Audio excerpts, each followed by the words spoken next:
আজকে তোমাদের সাথে শেয়ার করব একটা নতুন রেসিপি। তো চিকেন কষাটা আমি কিভাবে করছি তো সেটা দেখো। প্রথমে চিকেনটাকে আমি টক দই আর দিয়েছি লবণ আর দিয়েছি লেবুর রস দিয়ে ভালো করে ম্যারিনেট করে আমি 2 ঘন্টার জন্য রেখে দিয়েছিলাম। তারপর একটা কড়াইয়ের মধ্যে তেল গরম করে আমি চিকেনগুলোকে প্রথমে ফ্রাই করে ভেজে নিচ্ছি।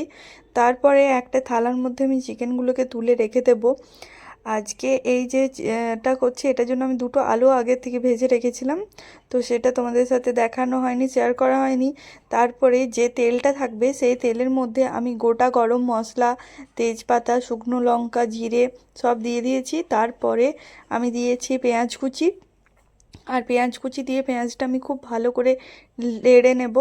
আর পেঁয়াজটা যখন ভালো করে ভাজা হয়ে যাবে, যখন সেটা ব্রাউন ব্রাউন হয়ে যাবে, তখন আমি আদা রসুন আর লঙ্কা একসাথে পেস্ট করে রেখেছি সেটা আমি এখানে দিয়ে দিলাম। তারপর আমি খুব ভালো করে মশলাটা কষিয়ে নেব। এবার আমি যে গুঁড়ো মশলাগুলো আছে, হলুদ গুঁড়ো, জিরে গুঁড়ো, লঙ্কার গুঁড়ো, সেগুলো দিয়ে পর আবার আমি ভালো করে মশলাটা কষিয়ে নেব যাতে মশলাটা থেকে তেল ছেড়ে দেয়।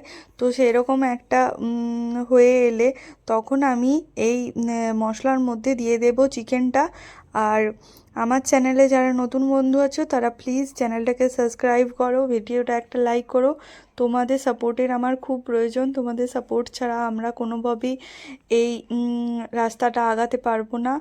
আর তোমাদের জন্য আমি এত কষ্ট করে এত ভিডিও বানাই, তো প্লিজ একটা লাইক অবশ্যই করবে।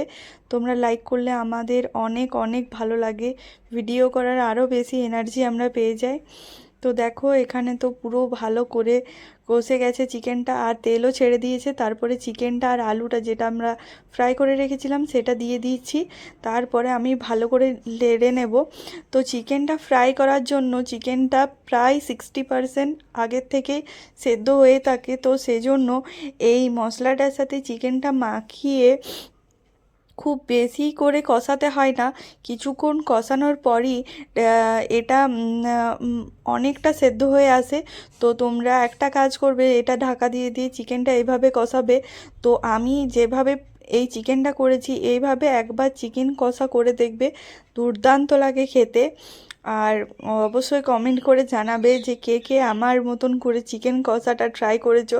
তো এই চিকেন কষাটা ভাত, রুটি সব কিছুর সাথেই খুব ভালো লাগে। তো দেখা হচ্ছে পরের ভিডিও।